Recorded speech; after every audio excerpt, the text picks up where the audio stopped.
Hey everybody, my name is Jesse Payne. We're doing a video for my mom, just to kind of help people kind of cope with having a stroke and the bright side of things, the scary part of things. It was my mom's idea, which I definitely like the idea of it. Um, it was September 29th, and I actually came over to my mom's house for lunch, and um, she was acting like kind of edgy while I was here for lunch, and was kind of not used to that. Anyway, I it wasn't but about 20 minutes after I got back to work from lunch, my sister called me and said, "Hey, you need to come down to the hospital. Don't freak out, but the doctors think that mom's having a stroke." Which, you know, how do you not freak out when you hear that, right? So I immediately got my pickup and went down to the hospital and got into the emergency room where my mom was and went to the room and I said, "Hey mom, how you feeling?" And she just kind of looked at me, and you could kind of tell that she wasn't really making eye contact, and but she just looked at me and she said, "Hi, I'm Zena," and it was like that's when I really knew that there was something wrong.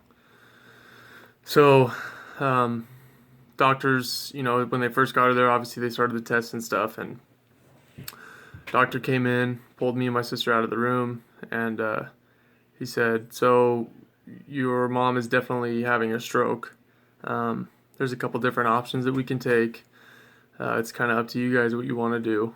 So he took us out of the room and told us that there was a couple different options. One being that they could try surgery, they could try and go in and extract the clot, which the likelihood of them being able to get into it, because it was a very, very small artery or vein. He said that that's pretty dangerous, and the likelihood of them being able to actually extract it is pretty slim. And then the one that we actually went with was a drug that they administered. I believe it was called TCP, was the short term of it, because it was a long, drawn out name that I'm not going to try to repeat. But so we decided that that was the best option, so they immediately administered that. And by this point, they were getting ready to transport it to the downtown location. Little, I guess, more experienced staff with that kind of situation. So anyway, they got her all loaded up, and I remember the paramedics came in, and my mom, we were just trying to talk to her and trying to keep her calm because she couldn't understand anything that the doctors were saying. The doctors came in, tried to explain to her, "Zena, you're having a stroke," and she just kept shaking her head because she didn't understand. She didn't understand what the stroke was, what it meant. And so the paramedic came in, and he was a tall, dark, handsome feller, as my mom would say. And she kind of this kind of made me feel a little bit better. Is she kind of looked at the paramedic and she's like, "Hi," and then she kind of looked over at me and she's like, it's just my mom. That's how she is. So I knew that my mom was still there. She was just something going on. So they got her in the ambulance and transported her down to the downtown branch. And my sister sent me a picture of my mom, and she was in the back of the ambulance, and she was holding up her peace sign or a thumbs up or something. And so that was kind of good. But we got to the other one, and this whole time, I'm just it's hard not to think the worst, because my mom has always been like my support system. Anytime I've been sick or worried about something or needed help figuring out how to pay a bill or like anything like that, my mom was always the first person I'd call. If I was sick and I needed chicken noodle soup or I needed my head rubbed because I'm a big baby, I'd call my mom. And when it's reversed and you see your mom and you're being your mom's support system, it kind of changes things up, changes it up a bit. But I'm just glad that me and my sister and brother-in-law were able to stay strong for her and ensure that she had company the whole time. And but anyway, they get her to the downtown branch, and I got there and went up to her room. And basically the way that TCP drug works is if it's gonna work, it's gonna work within the first, hour or two. It's gonna start to basically like a roto-rooter for the veins. Um, uh, so basically, it would just go in and break up the clot and free up her blood flow again. But the unfortunate part is once there's been a blood clot and your brain's losing that oxygen, it's hard to say what damage has been done and if it can be reversed, and if it can be reversed, how long is it going to take, what kind of therapy. But at this moment in time, we weren't thinking, we were just wanting to make sure that we were able to keep our mom with us. It wasn't about, was she going to be 100% herself again. It wasn't about, anything having to do with, is anything going to be the same. The only thing we cared about was we still want our mom, and my mom, it was hard because, my mom, the doctors would come in and try to talk to her, and she finally asked the doctors if they could just pull either me or my sister out to the waiting, the hallway, and just explain it to us, because she didn't understand anything they were saying. And so they started, she didn't have any paralysis, which made me extremely happy. They would have her, move her foot, wiggle her toes, touch her nose to her finger to her nose, and she did really good with all that. But they had this little chart, and it had like a key and a glove and a chair. And when she first got the list, it was like something way out of the norm. Like the chair she would point to, and I mean, she would say like ice or like, candy or something. Like it just wasn't there. And they also gave her some words to say. Like I think a couple, like one of them was like huckleberry, and it came out like tobacco neck or something. Like it absolutely did not make sense. Which is scary. And then slowly, through the days that she was in the hospital, we would go in there and she would do the test again. And slowly she started, she started with that list with the picture. She would say, it goes on your hand, but she couldn't say the word glove. But she knew what it was used for. She said, use it in the garden.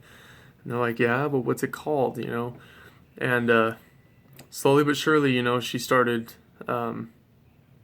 getting them. It gives me goosebumps, because it was a miracle. It really was, because, even though it had only been a couple days, it felt like an eternity. When it's your mom.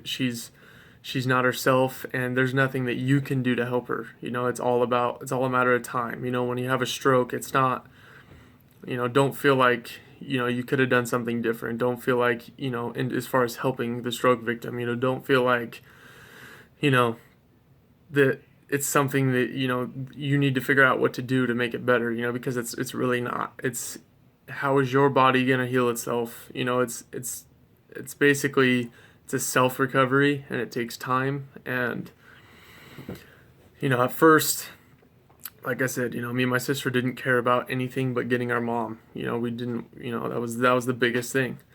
But, and then towards the end of her, when she was getting, closer to being released, it was pretty cool. I was actually fortunate enough to be the one in the room. The doctors came in and said, well, we're going to try and go for a walk, And she's like, oh, yes, please, because my mom's never been a lazy type. She's definitely always been hardworking and, very geared, and it's been kind of, an inspiration to me, and so they have her stand up, and ask her how she's feeling, if she's feeling dizzy or anything, and she's like, nope.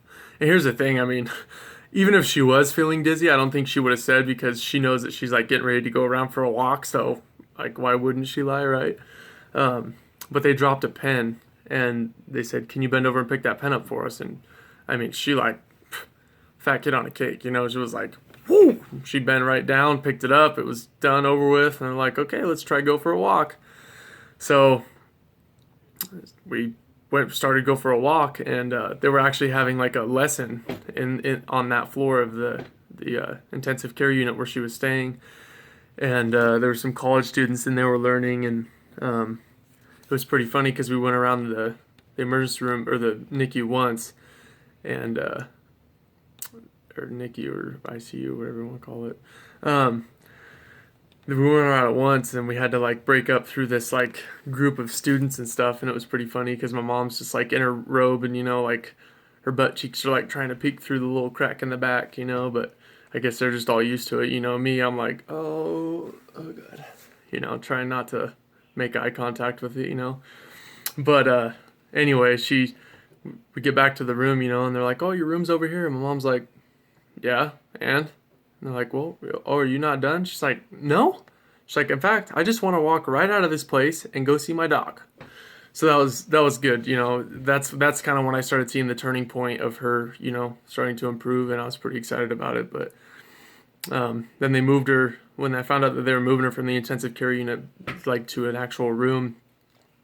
I knew that something good, obviously she's doing better if she's getting out of the intensive care unit. So we went up to that room, and her senses were very heightened. And I'll never forget, the nurses came in. They had to change out. She had all these wires hooked to her with held on by patches, and we're talking like it's a very quiet floor, all girl nurses. Like, you'd think everybody's like trying to take a nap or something. How quiet it was, and here's my mom. I step out of the room because they had to take her gown off and rip all these patches off to put fresh ones on because she wanted to take a shower. And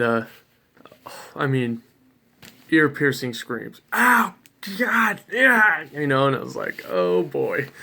And she's like, I don't think you understand. It hurts. It hurts. You are hurting me. And if from behind the curtain, you would think like, what's really going on there? But they had to explain to me, we're not hurting her, it's her senses are heightened, and she's gonna let it be known that her senses, that they're heightened and it's hurting her.